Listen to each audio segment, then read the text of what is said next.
He's good to go, by the way. He'll be in the green room for 7:15. Sweet. Awesome. Yeah. Hey, I like literally almost shat my pants today. Like just it was like a near shit experience. My daughter had That was a long pause. Like, what happened? Yeah, my daughter had karate, and I sat there for like half of her karate, and the bathrooms there are not open. They don't allow people to go to the bathrooms. So, like, I sat and like, I don't know what the fuck I ate today, but it wanted to get out of me so bad. So I sat there. She got her yellow belt today. So congratulations to her. Nice. While I was working on my fucking brown belt, she's getting her yellow belt, and she had her grading after karate, and then I was supposed to go pick up my other daughter, and I called my wife from the parking lot, and I'm like, babe, you gotta go pick up Millie. Like, I am gonna shit my pants. I need to drive home. And it's like, it's a 5-minute drive from karate to the house. And no word of a lie, there was at least 3 instances where I was gonna fucking stop, put the hazards on, and just like find a bush or something to like cover any part of myself. Like it was fucking bad. Man, it was bad. It's funny now, like in hindsight. When you said, but it was a fucking emergency. when I'm thrown off somewhat here because when you said like shat your pants on the ride home, I thought you nearly got hit by a bus. No, like literally almost shat my pants. No, it was a much stinkier out accident. the window. Okay, that's insane. I have a question. Am I the only person on earth who has never had this experience? Like where you really worried? Yeah, I'm a scheduled pit stop. 50 years old and always a scheduled pit stop. That is unbelievable. There's no flat tire. There's no roadside assistance in my life whatsoever. Like I'm good to go, man. It honestly I've never had to call CAA for my bowels. It honestly reached the point where I was just gonna shit my pants and just be like, whatever. Like I'm almost home anyway. Accept it. It's the the car equivalent. It's like of shitting your pants. Exactly. Accept it. It's like the roadside. The battery won't work. I'll do this and then I'll walk home in shame. You're listening to Black Sheep Radio. Featuring Ben McVie. How do you feel about me licking my table? Chris Brown. I was going to say, if your cranberry sauce looks like gravy, I think it's time to go to the hospital. And Marc Lefebvre. My dad does that all the time. He's got a hot tub in his backyard, and he'll always be like, hey, you want to go over for a tub? Like, no, because you're naked in there. Like, I don't want to sit in the bath with my dad naked. I'm not 2. Rate, review, subscribe, and share. Or join the conversation at BSR Podcast on Facebook and at radio_sheep on Instagram and Twitter. Here we go. I'm not sure which... Go ahead. Sorry, just the last thing about the shitting the pants. I don't want to kind of keep harping on it, but can I just say that either way, it was going to be something that I was going to talk about tonight. Like if I had to shat my pants, I'd have been like, guys, guess what? I shat my pants today. So, and I actually, you were the first 2 I thought about as I was driving in the car. That's so like, touching. I thought about myself. I really don't. I thought about you guys. I really don't know how to respond to that right now. Oh, his life be flashed honored, man. before I can think his about eyes. anything. Yeah, I can think about anything in that moment. Yeah. And I chose. Could have been his wife and kids, Chris. Could have been his wife and kids. But... Yeah, no. Yeah. So had it been the hit by the train story, I'm pretty sure it would have been the wife and kids. But pooping in the pants, we rank higher. How I see how that the first thing that comes to your mind is how can I explain this to my friends? You know what I mean? Like how can I possibly explain this to my friends? I have a different story, or I have a different question for you. Actually, in the wake of that question, why would you be afraid of what your friends are going to think? Why are you going to show yourself in front of your friends with your pants full? I just have to know. It's typically, Chris, that's something I try and keep quiet. You know? Yeah. I feel it wasn't like quiet it would either. be.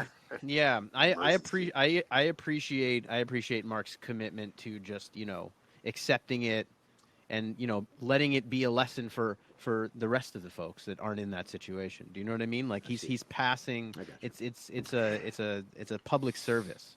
Yeah, can I say as well, like when you're late for work, it seems like you hit every fucking red light on your way home. It seemed like every single obstacle was in my way trying to get to the toilet. Like as I pulled into the driveway, because I had just called my wife to pick up my daughter, she's starting to back out of the driveway, and I'm like, fuck, and I got to back out of the driveway. Meanwhile, like my stomach, it's like brewing. And there's no parking spots directly in front of my house, so I have to turn around like the fucking stop sign. I pull over. My daughter, thankfully, she can unbuckle herself. She gets herself out of the car. Like, it was a fucking run. Like, I was like Usain Bolt. I am not trying to insult you or make you feel bad, but I am so... I don't understand this phenomenon. You're not the only person who I've heard tell this sort of story. For sure. I would say 99% of people have almost pooed their pants or done it. Come on, no. 99%. Is there not... So are you saying there wasn't some sort of biological alarm telling you prior to this moment of which you speak? Like maybe... Yeah, that's when I called my wife and I was like, earlier. I gotta go. Like, there was no bathroom available. That's the thing. Like, it was dumpster in the parking lot behind my... Yes, I was Icarus of the poop. Basically. I believe that. Too high. It's like when you drive and you're like, I can get a little bit more gas out of it, and then you have to call CAA because you run out of gas. You have to go buy a jerry can for fucking $14 at the gas station. So... It's unbelievable. Yeah. Well, there you go. I'm glad you made it out. Yeah. Were you wearing? I could talk about this all day. But we should probably just wrap it up relatively soon. But I was going to say, like, were you wearing like a particular pair of pants that you would have been like devastated that you would have lost, or Lululemon dress pants? Like these would have been. It would have been a shame. Man. It would have been a damn shame.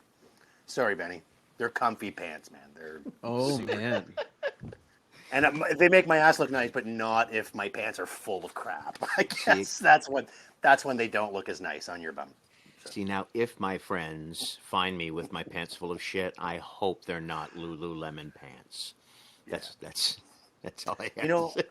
I'm just happy that we have these conversations, that no one else ever hears them and they don't get posted anywhere. Like, it's just between us three guys here. Just hanging out. You say that now, but I've got so much audio of the three of us saying the most absurd shit, and like I couldn't tell you. So the things that I'm sorting through to put that intro together, it's really hard. It's hard. It's like coming up with. It's like when we were back when we did those Mount Rushmores of like the greatest singer of all time. Hard. Like it's difficult to pick one every week for sure. Why do I have a feeling that an excerpt from the latest chapter in your coffee saga is going to make one of the intros? One of these days, is this the same? I love this place. Is this the same? Are you still going to the same place? Still going to the same place. Can we name them? So Chris lives in the area. Chris lives in the area of Loch and Aberdeen. If you want to name the place, go ahead. But I don't really want to. By this place. I don't necessarily want to, but like it's not because they haven't earned it yet. Yeah. Okay, no. Dundurn Market. We know it's in the Loch Street area of Hamilton. We don't need to say another word. Market. Dundurn. It is Dundurn Market is right on the corner. I love the place. I have nothing bad to say about it. You're there every day. It's like, I'm literally there almost every day, and like, I swear to God, it's like Seinfeld. Right. It's like an episode. Every time I go into that place, it's like an episode of Curb Your Enthusiasm. So So hang on, Chris. Sorry, but if somebody's listening to this and didn't catch the last time, so the last time you were in the Dundurn, this is the first time that Chris brought this up, was the last where he said nobody seems to know who I am. Like everybody's chitty chatty. Nobody starts a conversation with me, and I think it was Marc, who has a service industry history, said, "Have you ever given them a gratuity?" It is like, no. Well, so that being said. Yeah, you're still going to the same coffee shop. I'm still going to the same coffee shop because I'm determined to be like I'm determined to get that welcome. Right. And what happened? This time, this was completely out of left field. I had a busy day. I was kind of out of it myself. Like, went for a little bit of a walk. It was nice today. Stopped by, grabbed a coffee on the way back to my apartment. And I've actually never been in this situation before. And I'm curious to hear what your reaction to this is, because it caught me completely off guard, and I've been thinking about it since it happened at 1 o'clock today. So I go in, I pay for my coffee, I get the granola bars again because I want them to start calling me granola bar like Marc suggested. Granola. GB. Yeah, GB, but they GB. didn't call me that yet. I'm just planting that seed right now. But I go in there and I order a coffee, whatever. So I usually order the same coffee order every time too, right? I go in there and they're making it. So it's a to-go cup, right? So it's like it's a paper cup. She pours the coffee to the rim, like overfilled, I would say. Yeah, I think that's a she safe, passed the not in a bad meniscus, way. like- Not in a bad way, like, oh my God, you didn't pour it properly. Like, I was like, oh, sweet. Like, I'm getting my money's worth here. Like, this isn't a bag of Lay's potato chips. Oh, so she didn't Like, this is a overpour it. full... No, but like to Okay. the point where, anyways. Overfilled. Anyways, yeah, to some degree. Anyways, she slides me over just the cups. There's me and Bree. I got 2 coffees. She slides me over the cups without lids. So she just gives me these giant overfilled cups of coffee without lids, and just. So did you looks get at the me. wave pool effect of coffee coming up? No, over the- no. Okay. I'm impressed by she's how a she pro, actually She's a yeah. pro. Slid them. She's got a real touch with that, right? I She's a don't. barista. You know? And she looks at me and she's like, "Do you want a lid?" And I'm like, "Is that a question a coffee shop asks? Like, is that like, don't you always get a lid?" Like, I didn't say this when I was there, but it's like, is it cost I thought you did. extra? I'm like, they're No, gonna remember you next no. time. No, I didn't say that. I was like, what? I taken I couldn't even aback. believe it. You know, you're lucky. Fair. You're lucky she didn't say part 2 of the question that's in the actual employee manual, which was, did you want a lid with that, or would you like to kill another baby seal? That was part 2 of that question. And that's insane. why So- they asked the question. So so- that you're conscious of the fact that you're using a plastic lid. Shame on you. I say, obviously, like any person in the history of the cafe customer relationship, obviously I would fucking want a lid. And she doesn't even. She takes 2 lids and just like tosses them like a little discus throw, which also, in hindsight, had quite the finesse to it. If I Yeah, do say, did she like, land but them she on just the threw it cups? on. That would have been something. No. I mean, I had to put them on the cups, is what I'm saying. She tossed it on the counter, which is kind of gross. You know what I mean? You shouldn't be just throwing the thing that I'm putting on my mouth onto the counter. But anyways, it's probably clean. And then I had to put it on myself. She's just looking at me, watching me as I'm trying to put this cup, the lid on the cup. And I was like, what just happened here? Like, what is... Okay, so like all the while, you're still not getting any love as a regular, are you? they're fucking with me All now, the I whole think. while, she hasn't even said your name once. No. Or they're like, "Hey, No. you again." No. Hey, you Nothing. again. You'd think Absolutely you'd think you would at least have that. Oh, you again. You'd at least Yeah. have that. They are one of recognizing you these. for your patronage. Yeah, even Not one of only- these, not like only- the head yeah. tilt, just Yeah. when you come in, like that. Hey, I recognize you. Yeah. At this You know the point, way guys say hi to each other. At this point, like, I'm gonna ask. I expect her to ask me next time I go in there, would I like a cup? Like, that's what I'm expecting want at it- this point. do I you don't want your know coffee what to to be hot? expect.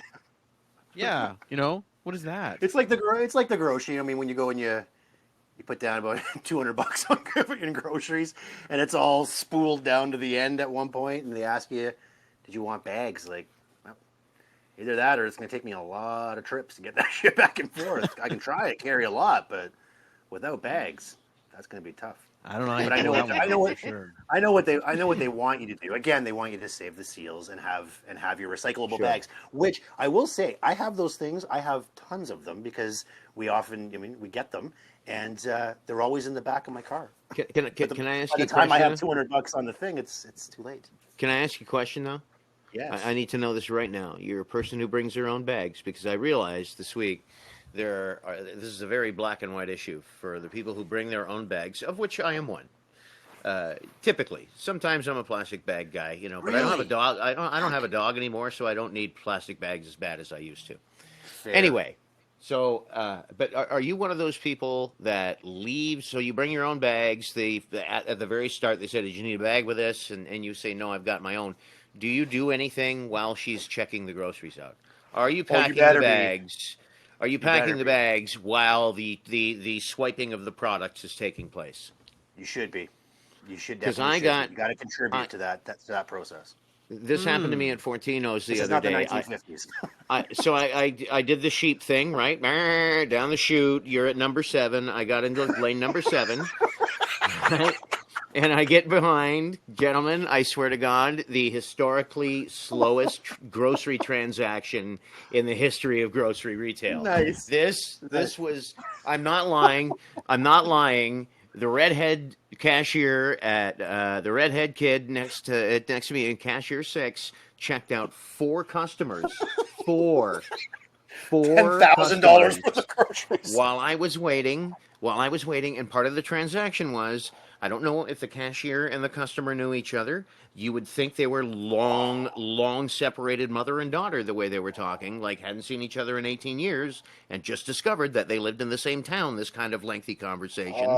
So they get through it, and I realized the whole time the lady's been talking, and the cashier has just been swiping the shit, and now the end of the thing where you usually bag your stuff is now taken up by products because this lady hasn't been packing the bags. And so now she needs to pack the bags, put the goods into the bags, which now had to be into the cart, and they continue to talk while she's packing the bags, and the cashier is not helping her pack the bag. It was horrible at the very end. Right, like at the packing of the last product, and I'm thinking, okay, here she goes. She hasn't even friggin' paid yet. Hasn't even done the swipey thing. And as she's doing this, I thought she was gonna write a check. I swear to God. So she turns to me. She turns to me and says, "Boy, they put you in the wrong line." And I was just.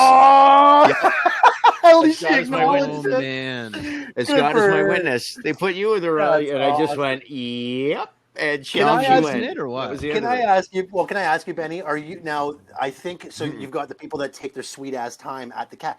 Then there's also the person like you that's waiting behind. So, what kind of person are you in that instance? Are you the just sit quietly? You know me, read the magazines, look at the fucking gum, if that's all you can look at, or are you the one that kind of like?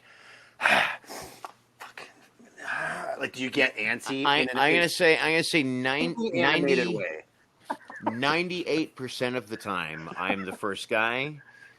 2% of the time, I'm the talking under the breath, long saw.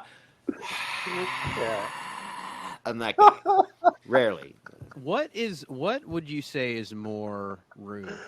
Being the person, being the huffing and puffing person, or just talking to the cashier for 30 minutes? The cashier talker. You're way more rude. Get out of my way. I wouldn't feel bad about, like, if it gets, like, sometimes it gets bad, you know what I mean? But also, it's a very weird situation now because people just don't get that contact anymore, man. And, like, people are, maybe she just needs someone to talk to, you know what I mean? Like, man, it's hard to get mad at that. I think it's so funny she acknowledged it. Then Give her that. She acknowledged it. That was ridiculous. If you need someone to talk to, honey, next time, turn around and talk to me while the cashier bags your fucking groceries. How about that? You should have gone over and helped her bag the shit. Just get out of the way. Oh, man. For sure. Yeah. They would have called the cops. But you know what? I do. A tip of the cap to that woman who did say at the very end, boy, they put you in the wrong line, didn't they? I thought it was brilliant. I had nothing. It was honestly, I was getting quite miserable to that point, but as she walked away, I had a smile. I did. I'm like, you go, girl. You talked your face off. Good on you. Good on you.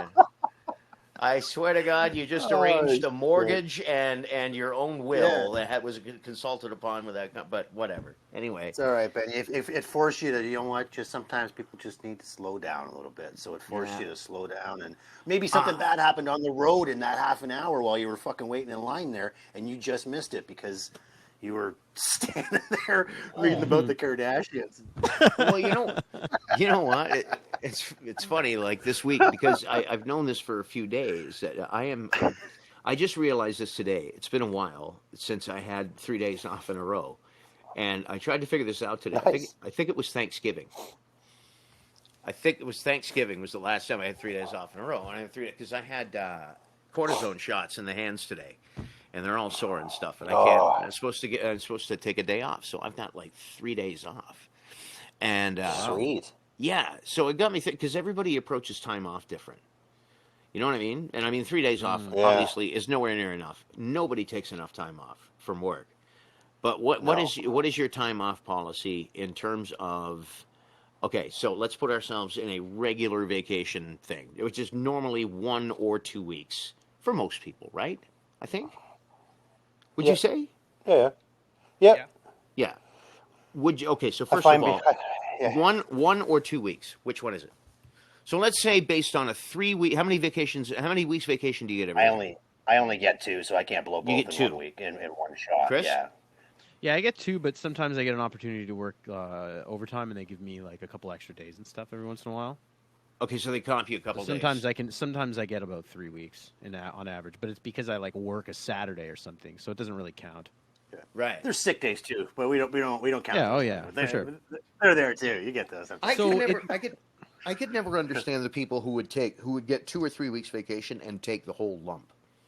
At once. Like just take them all, and That's disappear. madness. Like I have known people who, July, pff, I'm gone. I'm not going to be around in July. And it's like, yeah, but you know what? From August to June, you're going to be here. Like you're nuts. But they swore by that. You know what I mean? Yeah. I feel like it just depends on what you have planned. I feel like after a week, the novelty of having nothing to do kind of wears off. You know what I mean? Like if is that your threshold? 1 week? Yeah, like I think like Christmas vacation, for example, I get a stretch of time off, like maybe it's like 10 days or something, and by the end of it, you're partially happy to have it off, or sorry, you're partially happy to like still have it, and like you're taking you want to have more days, but also it's like how much time can you spend just not doing anything? You know what I mean? That doesn't really it doesn't really do a whole lot to me anymore. Yeah, for us, we've got kids, so and I also like you were saying, I don't like to sort of blow all my days off in one shot. So what I usually do is I'll take the 1 week, and then the other 6 days or whatever, 5 days, spread them out over the year, long weekend myself type thing every once in a while. Yeah. With that with our new trailer being like half an hour away, like fuck, that's a godsend right there. So I don't really have to worry about getting away too much because I can get away pretty quickly. And once COVID's done, we can all get away there together and have campfires and shit like that. Remember, I had a buddy who just retired. He retired as a Hamilton cop just recently, and he was I don't know, he would have been like retirement age, right? Like he'd done his full term. Anyway, he was, I think, at 8 weeks vacation a year at the end of his thing. And it's like, you prick. He'd be if you're gonna go somewhere, like go to Europe and stuff, then it's worth it.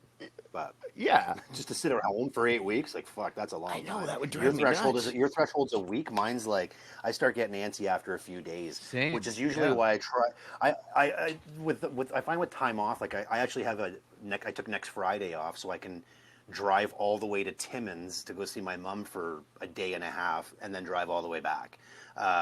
So I usually like to try and pack as much activity as I can into my time off, so that way when I get to the end of it, I feel like, okay, I accomplished something. You know what I mean? I did something. I have something to remember from this. If I just sit around all day, I get to the end of it, I'm like, I didn't fucking do anything. They also say like when you're away on Like vacation COVID. at like at a resort, let's say you're there for a week, the first That's 2 enough. days feel super long.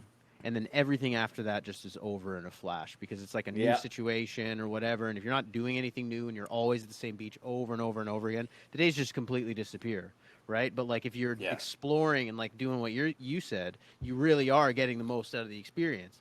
Like when I went over to Nova Scotia, I don't know, back a couple years ago, right? Yeah, back when it was legal you know. And and we had a good mix of that. Like we had a mix of like, you know, days where we just like, you know, hung out and drank beers and sat by the water, and then days where we were traveling and doing all this stuff. It was like a really good balance that way. But like I find that like keep it. It really depends. You know, everyone's different. Ben, are you like what's your ideal time off? Like, are you just hanging out? I'm somewhere between a week and two. And no, I like going and doing something, but if I'm off for more than a week and a half, I'm with Mark. That's my threshold.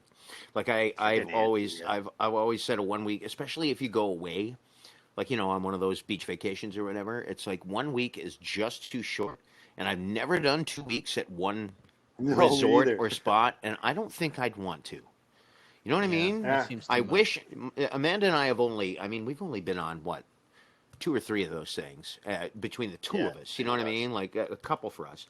And it's always, we both walked away from both of those experiences saying, you know what, a few more days would be great, but I don't know if I'd want to be here 2 weeks. You know what I mean? Yeah. 10 days. Yeah. Perfect.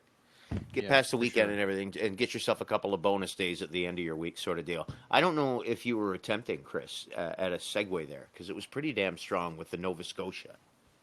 I was just trying to get some street cred. That's what I was trying to do. Well, It's called in the industry we call that pandering. Nice. Because our guest who's going to be joining us anytime is Colin MacDonald from the Trews. We're just waiting for him to jump in at some point, right? Yeah. If you want me to connect him right now, I can drop him in right now if you want. Yeah. Yeah, go for it. Yeah. 1 sec. Hello. Hey, brother. There he is. What's going on, man? Can you guys hear me? Yeah, man. Sure can. Yeah, definitely. Okay, good. I was worried for a second. I was just texting you guys. I was worried that my setup wasn't working, but I'm glad it's working. No, it's good. No, man. It's good. Sounds perfect. You're perfect. Yeah, awesome. So get this, just moments without even really making the connection. We made the connection. Chris, by the way, Colin, meet Marc, meet Chris. Hey, guys. Yeah. Colin, nice to meet you, man. Yeah, It's Colin MacDonald from the Trews, and Colin's from Nova Scotia, of course, from Antigonish, and Chris was That's just right. talking about his vacation there. Oh, Chris, nice. did you make it to the greater Antigonish area? We didn't specifically make it to Antigonish, but we passed through it because we were driving. We did a bit of the Cabot Trail, like the over. It's been a couple of years now, but yeah, we kind of passed through that area, like the more like it was amazing. I loved it. Awesome. Unreal. Yeah. It's a beautiful part of the world. Yeah, so for if you had known, by the way, just one more quick question about your hometown. If you'd known Chris was going to be passing through, you would have told him he had to stop where for dinner or a beer? Well, you have to go to Piper's Pub for a beer, and then you have to get Wheel Pizza if you're going to have something to eat, because it's like this really famous pizza that you can only get in Antigonish, and it's really popular, and people literally like get it flowing to them at different parts of the world because they love it that Really? much. Yeah. That's Wow. awesome. Yeah. One of the Obviously, people with lots of disposable income, but they love it and they get it ordered. It flies around the world, that pizza. You know, it might be God's way of tapping you in the shoulder, saying you have too much money if you have a pizza flown to you. It just might be. It just might be. So, Colin, you're like full-time Hamiltonian, man. Well, yeah, that's where this whole thing came about. We were shopping at the same grocery store, Ben, and we started chatting. It's funny, like on a level of coincidence. Like one of my best friend lives in Niagara Falls, and I mentioned I was doing this podcast tonight, and he remembers you, Ben, from the 97.7 days, and he said, "Just tell Ben I used to see him at the Boathouse in Chippewa with the Practically Hip, and that you used to." Or the Strictly Hip, sorry. Yeah, and then my apologies. And he said that you used to wrap yourself in the mic cord and kind of carry on. He said it was a great show. Right on. That's a There you oh go. my God. That's awesome. That's a long time ago. Small world. Yeah. Speaking of small world, I want to show you this picture, Colin. I'd pull it up on our share screen, but I think it'd probably just be safer if I could do it this way. Right. Which is, I don't know if you can see that picture there. Oh yeah. I got that. That looks like, yeah, that's you with the stones, eh? Yeah, that was I've got that picture hanging in my place. Yeah. Cool. So I need the backstory on that. I got that actually from Jack's dad, Victor, Right. who I did a brewery tour in Belgium about 2 or 3 years ago, and Oh, wow. I didn't know him. I met him on the plane on our way to this brewery tour, and he was on it and we hung out. We went for bike rides through Brussels together, Nice. and he mentioned that Jack was his son, and I told him that I was chatting with you, and he sent that, and Yeah. He says hi as well. Oh yeah, tell him I said hi. Tell him I hope we can see each other again when the pandemic So goes I away. definitely need the backstory on that. Yeah. We were like, well, thanks to guys like Ben and Paul Morris over at 97.7, we started to get a little bit of a break after winning Rock Search, and that led to a record deal, and it led to us having some hit songs, and then we had our first record came out, and it was successful, and we were touring Canada for, from 2003 to 2005 up to the release of our second record, and we had a bit of a buzz or whatever you call it, and the Stones, fast forward to 2005, we were in Toronto making our follow-up record, and we heard rumor that the Rolling Stones were in town rehearsing for their tours, which they often did.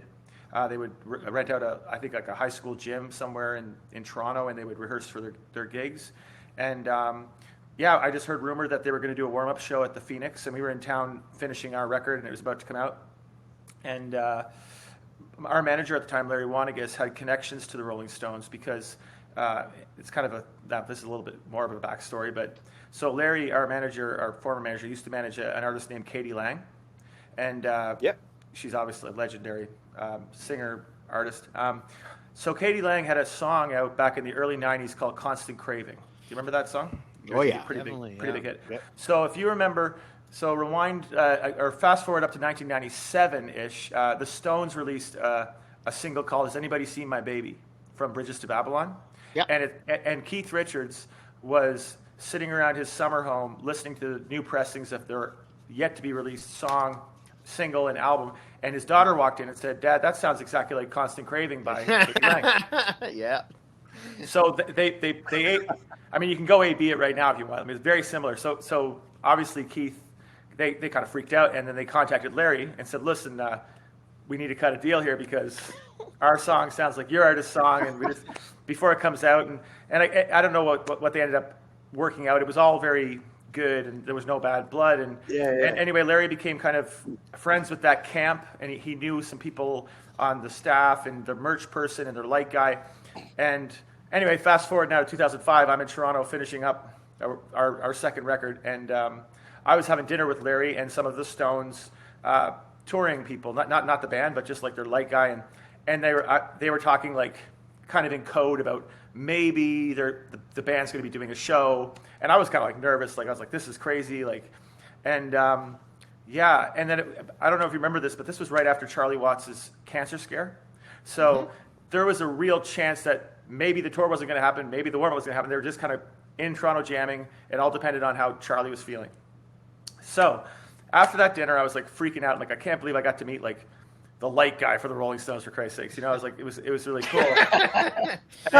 and I remember just calling Larry kind of every day, like, just let us know, if the Stones are playing. And apparently the rumor was they're going to be playing at the Phoenix. If they're doing one of those small shows, can you just get us tickets? Like, I just want to be able to see the Stones in like a small room. Like, if there's any fucking chance, please. I don't know if we're allowed to curse on this. Are we? Oh yeah. Of course. Okay. And if there's any chance we can get tickets, and Larry called me back 2 days later. We were driving downtown to do press, and he said, I still remember getting the phone call. He goes, I can't get you tickets, but you can open for them. Wow. And that's Wait. Was that your response? Yeah. Like, was it just that? Like, haha. Yeah, you're kidding, no. right? Like, was it that? No. Was it just that? No, I went into shock. So this is the funny thing. This was like a real. God. This was 24 hours of the weirdest feelings in my life, because we're like already, doing pretty good, and that was awesome. And then you get a call like, you're gonna open for the Stones, and then he said, I'm like, you got, like, I went through that. Oh my god, freaking out. He goes, but you can't tell anybody because it's happening tomorrow at the Phoenix. They're not announcing it till tomorrow, or they're announcing it that night. So people have 24 hours. And if Charlie's not feeling well, the whole thing's canceled. So until you're on stage at 8:00 tomorrow night, this show might not happen. So I was like, and I wasn't allowed to tell anybody, just the 4 guys in the band. But seriously, how long before before you went on stage? Like, I don't know if you can name it in minutes. Was it literally right down to the wire where you're backstage waiting for the green light? I can tell you exactly that. It was exactly that. It was like, wow. I wish I could.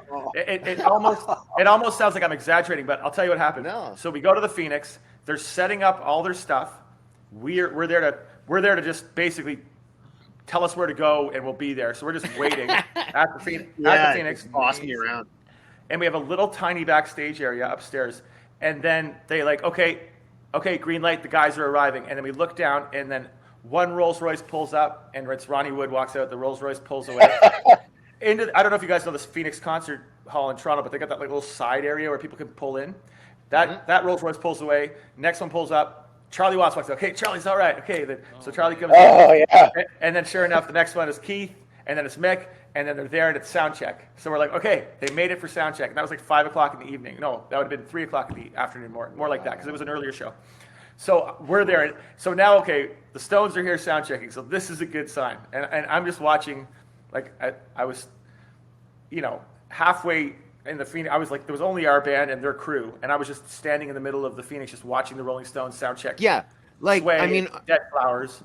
Colin, can I like? Are you like you're somewhere in between like living the ultimate rock star moment while you're still completely starstruck, like all at the same time? Yeah. Right? And then the light guy I met at that dinner the week before I said, he recognizes me and he goes, "Oh, hey Colin, how you doing, man? Come on down and we'll stand in front of Mick while he does a song." So he walked me down. I was just right in front of Mick, I felt like it's so weird. I was just standing right in front of Mick Jagger, looking up, watching him sing, and he let me stay there just long enough to do a song, and then he looked down at his light man, and then his light man goes, "Okay, time to go." So we walked away, and then That's awesome. And then Keith Richards was chain smoking, and that was like right at when they stopped, when they banned cigarettes inside, right? But no one's going to tell Keith Richards that you can't. No. Like, sorry, buddy, you can't smoke in here. It's like, fine, I'll take my business elsewhere. But But anyway, they sound checked. They sounded like it was fucking in the best thing ever. Like the only thing better than the Rolling Stones is the Rolling Stones in a small club. That's when you really get the idea how genius they are. And so then we go and sound check, and then we heard from the road manager. Okay, the show's to go. If you guys want to get a picture with the band, if they like your set, you can come down and meet them and you get a picture with them. So we're like, wait, so if you don't meet them, you know you suck. Is that? It's like I love that. The amount of uncertainty and pressure that was just mounting, and then because it was the Stones, and back in the it was like I guess the last days of monoculture, as soon as anybody found out that the Stones were like the media circus descended, all of a sudden there was like lineups all the way out to fucking Mississauga to get into this show, and, all the way to Hamilton. All the way to Hamilton, and you're like, oh my God, this is so real. And then we're like walking in, and like anybody was there. And a side note, and this is weird. I mean, this is a tell-all because I don't even think I've ever told this story publicly. So on a side note, we were working with Jack Douglas on our follow-up record, who produced all the Aerosmith records. Yeah. Steven Tyler found out that we were opening for the Stones in a small club. He had hired a private jet to come down to watch the show. Wow! Of course he did. Why not? Right? And the only reason it didn't work out was he didn't have enough. He didn't have enough time to warn. He had to get paperwork. It was an international flight. He literally planned it that afternoon. So Steven didn't make it. But honestly, it would have been too much to have. Yeah, right. Overload. To have Steven Tyler, and then so during our show, so we get up there. These tickets are going for like people had to remortgage their houses to get these tickets. No doubt. For you guys, for sure.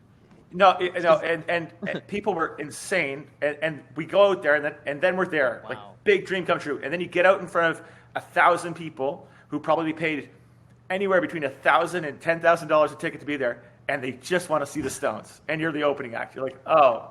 Okay, well, here we go. So, and we did all right. We did the best you can do opening for the Stones is all right. Like even on your best night for a Rolling Stones crowd, you just got to be, just be honored and just do your job. And we did an okay show. We did as good as we could have done given the circumstances. And I'm sure it was better than I remember. I just remember being so nervous and overwhelmed by the moment.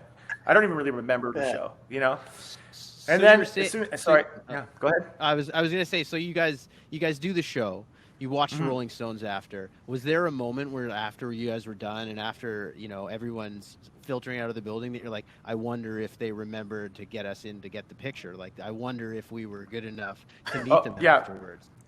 That's not the kind of thing you forget. So we were like literally. Yeah. So Yeah. while we were playing, Mick Jagger and Charlie Watts were watching our show off in the corner on stage. So I don't know if I would have been able to deal with Steven Tyler being the other guy, because it'd be like, oh man. Oh my God, Like, yeah. talking Too about like, much. oh man. And That's it's like, hilarious. anyway, this is all dream come true shit, and I'm certainly grateful for it. And so anyway, they watched it. Mick and Charlie watched it, and then we were up kind of nervously waiting in our little backstage cubby hole upstairs at the Phoenix, and the road manager came in and said, "Guys, thought you were great. Come down and do a picture." So we went down, and I don't know. So in the Phoenix, there's like a whole other kind of separate party room aside from the main room where and that was just basically a giant Rolling Stones dressing room. So we walked in, and it was just like a circus, man. It was like everybody had their own little like private areas all sussed out, and they like just transformed it into a whole different looking room. And the first guy that came up to see us was Bobby Keys, the sax player. I think he's passed away now, but he played all the saxes on Exile on Main Street, and he offered us beer.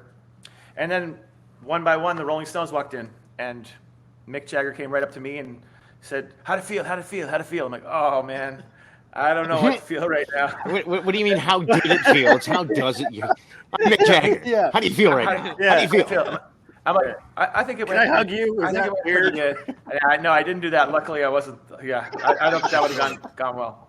But they were cool, and I remember Keith Richards had a little ukulele, and he just came up to us and said, "Tiny guitar for a tiny gig," and then they took a picture, and then Ron Wood, and then they left to go on stage, and Ron Wood looked back and goes, "Have a good one." He goes, "Wait a second, you just had a good one. Tell me to have a good one," and we're like, "Have a good one." And just like that, Wow. and just like that, the Rolling Stones were on stage. Out of your life. Out of our life. That's crazy. It's a great story, Yeah. man. That's Can I just say, one of the most amazing parts of that whole story, Chris was talking earlier about he goes to this coffee shop all the time, and he goes like every day, and they don't remember him. That light guy from the Rolling Stones met you one time and knew exactly who you were by name the following week. Yeah, no, I So- was lucky. You have Yeah. more cachet than Chris, I guess. Yeah, that's fair though. I mean, if you're getting invited to hang out with the Rolling Stones, I mean, That's amazing. People are Good for definitely you. remembering your name at the coffee shop too. It's safe to say. Yeah. You know what, though? I mean, Bring him with you next time. Colin, Hey, Colin and Canola. Colin, you've done a lot of traveling, though, courtesy of music. You've played a lot of shows, man, in a lot of places. Yeah. Would it be safe to say that crew, lighting, sound are the real unsung heroes of music? Yeah. Because there are 100%. so many cool people who do it, who really never get a nod. You know what I mean? Yeah. Well, it's like that famous Henry Rollins quote that I don't know the whole thing, but it ends with, "They should be getting your salary and you should be getting theirs." But it's just like society. Like the guys that do all the really hard work aren't really getting compensated for it, and it's the people doing less and getting more. And we try to be hardworking in what we do, no matter what, and we certainly appreciate our crew. But yeah, those guys are the heart and soul of this industry. And what's so heartbreaking about the pandemic is like a lot of those guys are falling on hard times, and because there's just no shows, there's no place to put lights up, there's no place to do monitors.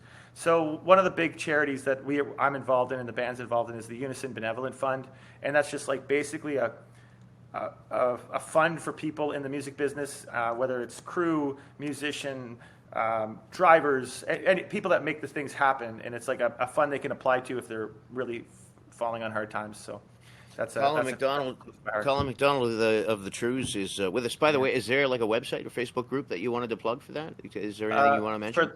The Unison Benevolent Fund is online. I think it's just the unisonbenevolentfund.com, and you can find it on the Trews Facebook and Instagram and all that stuff. Right on. So while, I mean, not a lot has been going on, and it's been affecting the people behind the scenes and people who are typically on the scenes, and it seems like a lot of musicians, at least it seems a lot, have used this time wisely to create music. I don't know if it's wisely or it's just because, well, shit, there's nothing else to do if you're a musician, right? So what have you guys been up to? We have a record in the can. It's coming out. Singles coming out April 16th or 13th. one of those 2 days. Awesome. I've been writing, like I just took all of the nervous energy of not knowing what to do next and just kind of just wrote through it, and we played a lot, and we tried to do like lots of live streams and lots of we did a couple. I watched that. When they let us do the drive-ins, we did some of those, and we actually have another live stream coming up at the Horseshoe, and I should probably get the dates before I'm lucky enough to come on here and promote something. It's April 4th, actually. I saw it on your Twitter before we thank you. Yeah, thank you very much. There is a prepared man right there. Yeah. I certainly appreciate it. I got more than a little bit of COVID brain happening, but so we're doing another Horseshoe stream. We did a stream at the Danforth before Christmas. Yeah, you know, we finished a record. We had 3 different producers. I mean, we pushed any way we could, and just trying to push through it. And like every other musician and person in the music industry, we're just hoping we're nearing the end zone here, and we can kind of get back to some semblance of doing what we do, you know. But the album is in the can. Like, were you guys able to get into the studio and record together? How was it done? Every time there was any lenience with the social distancing, like, you know, like, because I was in Toronto for a while, so we were always on we were on stay-at-home orders just last month. Right. So anytime it loosened up, we'd get together with the band and a producer. But most of the pre-production, like all the stuff where, hey, here's my song, what do you think? That was done like this. Like, it was like all 4 guys and a producer all over Zoom. We collaborated with Rich Robinson from the Crows. He lives down in Nashville. We're doing this the whole time. And it was just a weird, I mean, I guess the proof's going to be in the pudding. Like, it's literally an album made in the pandemic. You know, there wasn't a lot of just jamming in a room together, you know? So if you had to go, how long has it been now? What was your last, like, big live show? Do you remember what it is? Yeah, like last big venue you played where you had thousands of people in front of you, sort of deal? Well, you know, I got to say, we were lucky. Like, we were on tour right till the end of this, and we were literally on tour with Gord Sinclair from the Tragically Hip. Yeah. My brother produced this solo record. I sang on it, and our drummer Chris played on it. And then Gord needed to promote it, so we invited Gord out because we booked like 10 theater shows in February and March, and it ended on fucking March 12th. Last day. Wow. So we were on tour. Under the wire. Wow. And much like you, Ben, I'm a huge Tragically Hip fan. So I was like, so what we did, the set was the Trews. Gord Sinclair would go up with his the guy playing with him, James McKinty, amazing, and they would do a set of Gord's stuff, and then Gord would do a couple Tragically Hip songs with Gord. It was great. And then we went up and did an acoustic set, and then an electric set, and then Gord came on and we did Tragically Hip songs. So we were doing like this 3.5-hour show, and it was and it crescendoed with doing Grace 2 with the fucking guy who played Grace 2, and doing Nautical Disaster, and doing all my favorite hip songs, and I got to sing those, and it's like such an honor. And throughout that whole tour, I can map it now in my head. It's like, hey man, do you think this like COVID thing's going to be like a thing? And then at first everybody's like, well, I think it's going to mess with the economy because people are scared, and you know, don't let the media freak you out. Like, everybody was doing their thing, and then eventually, like, as the show like progressed, by the time we got to Oakville, the second last night on this theater tour, and we were doing like these nice little theaters, and they were still full, like people were still coming out, but we were like, as the shows were going on, we were like, okay, make sure everybody wash their hands tonight. Yeah, you know, like that kind of stuff. And you're starting to slowly incorporate the new reality that I had no idea was going to be this. But like, so anyway, by the last show, it was like, it's not looking good, man. Like, things are, and then we got off stage in Oakville. This is when it hit us. The NBA stopped and Tom Hanks got it. I remember that. And I'm like, oh yeah, okay, yeah. Once Tom Hanks got it, it was real. Yeah, and then we had the moment, and we got to do one last show in Meaford, Ontario, at a theater in Meaford, Ontario, and then that was it. And then I didn't see the guys for, well, you know what happened next. Sure. Stay at home. So that leads me to, I guess, maybe my last question for you, at least for you personally, because a couple other band things I want to know. But for you, I mean, you've had this. It's been over a year now since the live experience, being on stage with the band, right? So what in your mind, now that you've experienced this, would having no ability to get together and record something new be worse? To work on something new, or to get on stage and play what you've already done? What's the worst? Being not on stage, or being absolutely unable to get to the studio and create something new? Oh, that's a really good question. Think about it. If a year from today, Yeah. a new virus Yeah. came out and presented, and you could do live shows, but you had no studio for whatever reason, work with me here. Right. What would be harder on you? Okay, well, right now, because we have a record in the can, we've got so much recorded material because we had the time, and we could only do shows for a year. I'd be hell yeah. But it would depend on where you caught me, right? So if we had nothing Right. new at all, that would be a bummer. But like right now, I'm like, I'll go on tour. I'll play anywhere, man. I'll play a car door opening at this point. You know what I mean? So it's like, yeah, you just miss it, man. Like, Wait a minute, was that the one you were playing when we first met? I think you were. I think it was a car door opening. I wouldn't be surprised at all, Ben. Yeah. Awesome. It's been okay. So it's been how long? My God, like 18 years? Since too 18 long. years? No, more than that. A long time. So since A long time. We start with like when we moved up to Ontario when my cousin Sean joined the band. That was 2001, and that's when and that's when the Trews started. You know, and before that we were like me and Jack and Janangas were still in a band together playing covers in Antigonish, Nova Scotia. But when we decided to really take a leap of faith and come to Niagara Falls, so it was like 20 years. You know? 20 years. So let me ask you, like between you and the rest of the guys, now with John Angus and Jack and Chris, everybody else who's been involved with the band is if you ask the various members and the guys who have been seriously involved, your best memories or your 5 most profound memories, a la the Rolling Stones story. Do you know what I mean? Yeah. Do you think any of you would have one thing in common, or even more, or would it be completely different? Well, I mean, there's obviously the big touchstones that we all still, you know, like right after, like at the risk of my foot hurting from name dropping, it's like I run the risk of that. But I mean, I guess it's the point. We're talking about this stuff anyway. But like, sure, so right after we finished opening for the Stones, we went on tour with Robert Plant for a whole arena tour across Canada, and he was doing like Led Zeppelin songs and that. But like, what's so funny about that is like you go from, like I said, playing the Highland Tap in Niagara Falls like every Wednesday for whoever decides to show up for 2.5 years, and then you fast forward a few years and you're like, okay, so you're gonna do the Stones, and then you're gonna go on tour with Rob Plant, and then you're gonna go headline a whole tour and it's sold out. It's like all this stuff was coming at us so quick that it was almost too much to take in. You kind of take it in hindsight, at the time, and then you become entitled to it. Like there's that old joke about like how quickly you feel entitled to something you didn't know existed 5 minutes ago. It's like because then all of a sudden you're like, oh, so like what's happening next? Like, are we going to do AC/DC? And then you know what I mean? Like you just and it's great, and it was all fun and great. And I'm pretty sure we can all agree that some of the stuff is just like it was almost hard to believe that it even happened, and we're certainly happy that it did. And yeah, so that's up there. And then in 2012 we opened for Bruce Springsteen, and we played on stage with him. We sang with him. We did Twist and Shout, and I mean, Jesus, right?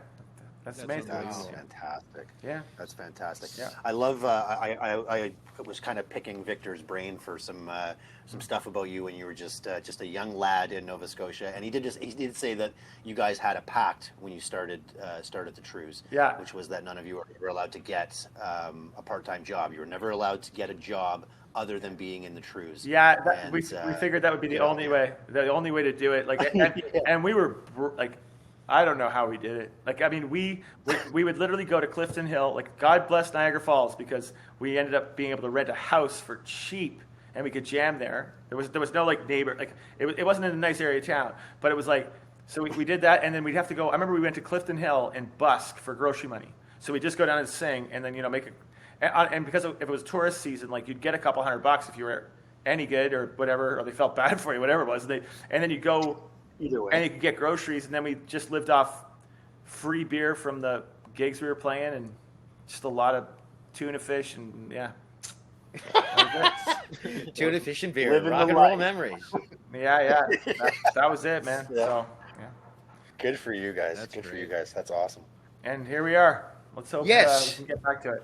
Yeah. Yeah, man. Well, listen, it's good to get caught up with you. It's funny, like, okay, so like. Colin and I ran into each other at 14. I didn't even know you would move to Hamilton. And by the way, I'm glad you did. Well, welcome. FYI, I recognized you first because I went up and said, Ben, big feet. And I had to go, it's Colin from Trews. So this is the Nice. thing. So this is the thing. I have no idea who I'm talking to. The mask is up to here, and somehow this guy manages to pick. The rock star manages to pick out the putts with the mask on while shopping for cheese. You and I, by the way, please tell me that you and I will forever be linked by this one fact, that if it were a game of Jeopardy, you and I would mutually be the only answer in I'll take people I've reconnected with while buying cheese, Alex. Yes, exactly. Like I think we do have that. And I was still riding a high of finding out that Fortino's sold beer. I was like so happy, and I was like, yeah. And then, hey, it's Ben McPhee. And I was like, That's just the best day ever. but no. In all seriousness, and not just blowing smoke here, but like 97.7, like that's like the only reason any of this stuff happened for us. So it's like like Paul and Ben and like Iron Mike, rest in peace. Like without that station like pumping us, and you guys had such a reach throughout Canada, because you were like, if 97.7 was doing, like, a bunch of rock stations across the country would follow suit, and like without that it wouldn't have happened. So I mean, like, I'll never forget Ben and Paul and those guys, and that's the only reason any of this shit happened. So it's great. Shit. Yeah. And here we are 20 years later buying cheese together. It's getting all romantic. Yeah. Exactly. I gotta stop shopping at No Frills. It's nobody there. It's all about like, you get your bulk stuff at like the No Frills type places, and you get kind of nicer stuff, Fortino's. And if you do it all Fortino's, it's gonna be too expensive, and it's gonna The cheese department at No Frills isn't as diverse as it is at Fortino's. That's for sure. You can't spread out a nice $4 brick of marble on an expensive charcuterie board. That's for sure. Hey man, No Frills has got good stuff though. It's all about how you navigate it, man. Yeah, for sure. That's absolutely. Well, our first interview with a big rock star is brought to you by No Frills. Oh well, yeah. Is it for real? Dude, listen, no, it's not. Okay, shamefully, no. I was going to say, I just gave him a good plug because I love you. Dude, they have the best bags. It's really no question about it. It's really good catching up with you, man. Great, and thanks for having me on, guys. And I'm glad this all worked out. Thank you. Audio and visual wise. Yeah, no, sure. Yeah, everything's smooth. Yeah, thanks so much. Okay, guys. Honestly, thanks for sharing that Rolling Stone story. That was super cool. And then, like, phenomenal. That's awesome. That's a powerful moment, even just hearing about it. You know what I mean? So thanks a lot. Yeah. That's cool. All right, guys. Thanks for having me. Good luck with the new record, man. We'll see you soon. Yeah. I'll see you around the hammer, Ben. Take care. All right. Well, he was no chip reviewer, but he did meet Mick Jagger. That is amazing. That was a great story. What a good dude. What a good dude.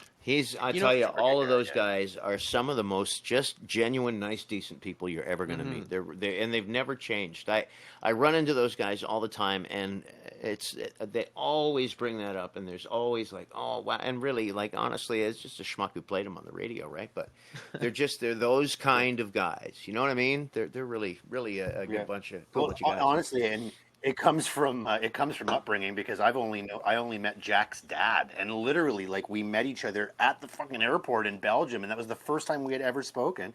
And then 2 days later, we're going for bike rides together in Brussels and drinking, just like the nicest people at least. I was gonna say, I think that there's something to be said. Like, I don't want to take away from the fact. I don't want to take away from the fact that, like, I mean, it's another level to be, achieve a level of fame that Colin has achieved and still be a genuinely good person. But I will say that there is something with that Nova Scotia out east vibe. Something like, everybody's there. It's I don't know what it is. I wish I knew what it was, because I would sell it. You know what I mean? But like, those guys they're just down home, personable. That was really cool. Yeah. I also can say for certain that if I was in a room with the potential of even being in the same room as the members of Rolling Stones, like, I wouldn't be able to handle it. Like, I wouldn't be able to handle. I'd be so nervous. You know what I find amazing? Just the I don't know. I don't want to use the word power, but the, like, cachet that they have, that they can actually keep people waiting just for a chance to go get a, like, I just love that, like, Johnny Carson type thing. Like he gives the point, you get to come over to the couch. He approved of that Yeah. comedy show. That was a good one. I love that shit. It just shows you, you know what I mean. I've never met anyone that met the Rolling Stones. I've never spoken to anybody that met the Rolling Stones like that. No. So to hear that, it's really cool because you just hear like these people are they're on a different fucking level than. Last time I was Yeah, in it's like, downtown. wow. I shook hands with the guy who banged insert hot chick here.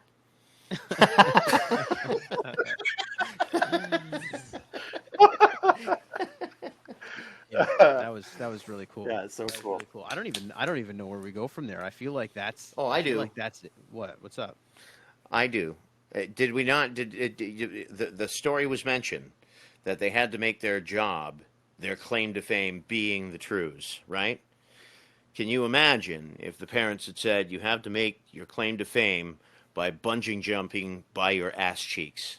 Oh, where's that story? Where's that story? I'm sorry. I thought you- I saw this. Rush. I couldn't have let this go. Like somebody's got to explain this to me. I'll pull it up. I'll pull it up. Some Russian dude, and I follow the Lad Bible. I don't know if you guys follow that page, Oh, yeah. but they've got some pretty wild stories. I shared a bunch of them with you guys, like the 99 can case of beer and Right. shit like that. But this one is where is it here? This guy stole a BMW, then robbed a bank, and then used the money that he stole the BMW that he got at the bank to pay for the BMW. But this guy, Russian guy, you got to follow this page. Man does bungee jump with cords attached to bum piercings. Oh man. So a daredevil in Russia What? has pulled off a bizarre stunt after he did a bungee jump with the cord attached to piercings on his butt. What? How? I was. I'll share the video Oh. for Trying to you. figure out, like, so, like when he comes up, has he got like mud flaps? Oh. He's got to have mud flaps when he comes off the cord. No, he's got to have basset hound ears coming off the small of his back Basset hound. after bungee jumping by your butt cheeks. What makes you wake up in the morning and say, you know what I'm going to do today? And like, really? That's unbelievable. That's unbelievable. I don't even know. I thought you were going a different direction with that. Honestly, like I didn't think it was. What a direction piercing. did you don't know think what- I was going? I don't know. Yeah, what I don't direction? know. I have no idea. Like Oh, where? I'm going to watch yeah. this video. It's only 20 seconds long. No. Are you actually watching this at this time? Of course I am. Of course. You're not the guy that you don't watch that stuff? Like if you see like a terrible accident, you don't want to watch the video of it? No, Come on. there's certain things that I can't handle, like that part of the internet putting- where it's like He's people, holding oh, the yeah. thing up. Oh my God. Look at Oh, that. God. Those, This is I like those assless Oh, pants. my- Oh, there you go. Oh my god! by the butt cheeks. There it is. Wow. By the butt cheeks. Only in Russia. Pretty Or sure Florida. I saw the Mac Bulldog right at the bottom of the jump. The mud flaps, man. Mud flaps. That's And very quick, how have you guys lived in this area for as long as you have, Benny especially, and you don't know what ordering a Wayne Gretzky at Tim Hortons is? No, what is that? It's 9 sugar, 9 cream. oh. Cream, 9 cream. It's not even milk. It's cream. That is a large with 9 disgusting. sugar and 9 cream. That is. I don't. I can't believe you've never heard of that, like Wayne Gretzky. What's more offensive? Is it the 9 cream or the 9 sugar? Is the more offensive part of that? Is it The 9 9 cream, I cream think, is is more like, offensive. ooh. I don't.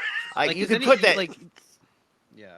You, I feel like It's there's like, 9 it's like sugars drinking, at least. It's like in drinking a Coca-Cola. melted cappuccino ice Yeah, cream. like it's the cream. It's like have you ever put too much cream in a coffee and it starts to like bubble it starts to like rise to the surface? It's like congeal. 9. That's after Chris like rates- 2. I was going to say, to your knowledge, how much cream does it take to do that? 3 I or don't 4, know. right? I haven't. 9? Yeah. 3 or 4. Yeah. How that's many disgusting. how many cream do you think you could have fit in that cup that girl passed you? Oh. Not even .9. not even a full cream. Not even a full cream. But but but like she asked me if I wanted a lid. Like who asks if they want a lid? Yeah, That is well, crazy. That's crazy, right? That's the crazy. environment. You gotta think about the environment, right? No, it was a paper lid. They have What is they have this? paper cups at this place. Everything is paper there. So like, Wait a minute. that's whoa, another whoa, thing. Whoa. Wait a minute. Yeah. Like a little while ago, I said, "Wait a minute." The second part of the line was, "Or are you going to kill another baby seal?" They're paper lids. Yeah. They're I didn't have the heart to environmentally tell responsible you. I didn't have the heart to tell you that the baby Paper seal. lid. Yeah, so that's another thing too. I mean, She's got no right. you know, She's got no right to be asking that question. Then. no. And the, I mean, if the she's lids- not going to try to invoke guilt upon you, that's one thing. But yes, I'd like a lid, you moron. And now I'm fully in your corner. it's crazy. Well, it's hot coffee too. That's the other thing. And I can't. It's It's on not like par I'm with taking. giving someone a drink at McDonald's without giving them a straw. Like, fuck off. It's yeah. It's not like I'm Just sip it taking out it. of the It's cup. not like I'm taking it from the counter to my seat inside because we can't eat inside. There's no chairs. It's like I'm Right. taking it to go. You know what I mean? Like there's no. I don't know, man. I don't know. I know I told you guys earlier that I almost pooped myself. That's how we kind of Yes. started things today. A couple days ago too, like my wife and I both work from home, and generally her office is downstairs and mine is upstairs. And I drink a lot of coffee while I'm working. I sit at a desk all day. It's kind of boring, so I drink a lot of coffee. And I had to piss so bad. For and God's sake! I don't know. I know, but I don't know if you've ever done the. Have you ever started to take it out before you got to the bathroom? Like, have you ever started to, like, because you know that you're on your way to your own bathroom, so you kind of just like take it out as you come around the corner. And I didn't realize she was sitting on the toilet. And I was like, oh, and I was like, oh, back out again. Oh no! She's like, I heard you coming down the hall. I didn't know what you were doing. Like, I had to piss. Did you pop So, a blood almost vessel peed on trying my to wife. hold on to that one or what? So hang on. So for anybody the who embarrassment wonders stuff. like why women want us to sit down when we use it, Mark just admitted he begins urinating as he enters the bathroom. Just for anybody who missed that important detail, Mark begins before he's even at the toilet. If you're wondering where the sprinkles on the floor came from. Oh, fuck. I get my uniform on before I get in the game. Get myself ready. It Just happened to be. It was one time. That was good chat, boys. All right. Yeah. Good chat. I'm just I'm still buzzing a little bit after that interview. That was some special shit right there, man. I feel very fortunate that you were shopping for cheese that day, that Yes. you found beer, that Mark somehow got a picture from his childhood. Yeah. Wow. What can I say? It's a day, boys. That's a day. Thanks for listening to Black Sheep Radio with Ben McVie, Marc Lefebvre, and Chris Brown. Join the conversation at BSR Podcast on Facebook and at radio_sheep on Instagram and Twitter.